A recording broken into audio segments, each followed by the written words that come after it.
Viggo, this is for any sort of Western fan, a real gift from you because this is your second directorial project, and you've chosen to make a Western. Can you talk us through this period of time in America that made you want to make this kind of film?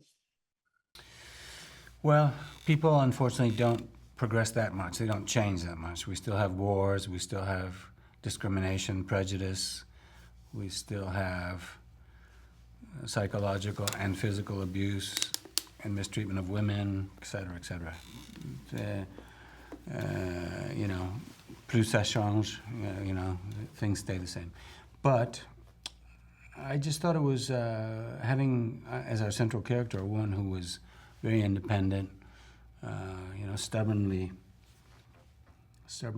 free thinking, you know, very much her own person. I thought it was interesting to put her in a place and time where society was relatively lawless, dominated by a few corrupt, powerful men who weren't afraid to use violence to achieve their goals. And I just thought it would make a bigger challenge for our main character.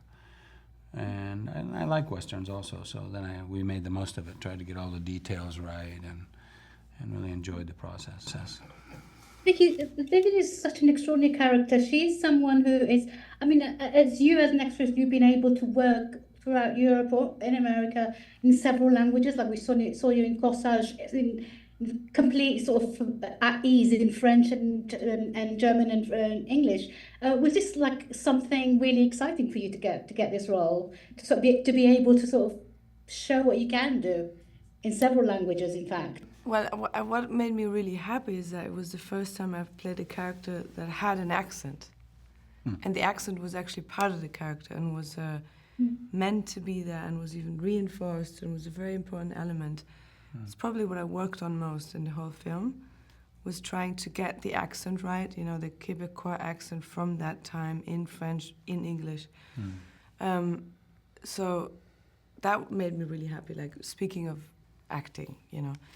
Otherwise, it just felt very close to who I am, close to my own dreams and fears. I was very much this little girl who was running around the forest and singing to some imaginary friends. And also thinking of Joan of Arc. I was actually a fan of Joan of Arc at that age too, which Viggo didn't know. So there's many, many elements in there that are like, I don't know why, mystically, magically close to who I am. And her quest of independence and her search for freedom and her search for truth, finding a man who she's able to truly connect. You know, I'm very much always interested in people being honest. And I always look for the one honest person, you know, the one soulmate that I can finally be true to, you know, and my truth will not be seen as like too much, and the other one is not keeping the secret to play game, or, you know, I think that this is actually something that I really connect with in Vivienne, because all my life I felt almost like I was hurt by the games people are playing. You know, they always play games everywhere. You come to school and it's about who's the coolest and who's this guy and that guy, or boy and girl, you know. And I hated that. I couldn't play the game. And I was always in trouble because of that, because I was too honest or too straightforward or too direct or too... And Vivienne is like that too. And she also gets in trouble. And so to me, I don't know, it was just very beautiful to play characters so close to me. Viggo, was it really important for you to demonstrate that at that time of in the West, it wasn't such all Anglo-Saxon, it was a melting pot of other nationalities of different people who are the people who built the West. Was it important for you to demonstrate that in this film? Yeah, I mean, it was as important to show the racial, cultural, linguistic diversity of the population, even in a small town on the frontier, where unless you're an indigenous First Nations person or Native American, you're coming from lots of different places, and you have different sounds, you look different, you have different customs, different ways of relating to other people.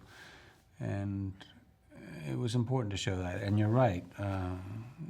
The protagonists, the main characters in Westerns, even the best ones, normally they're always Anglo-Saxon, US-born or Canadian-born.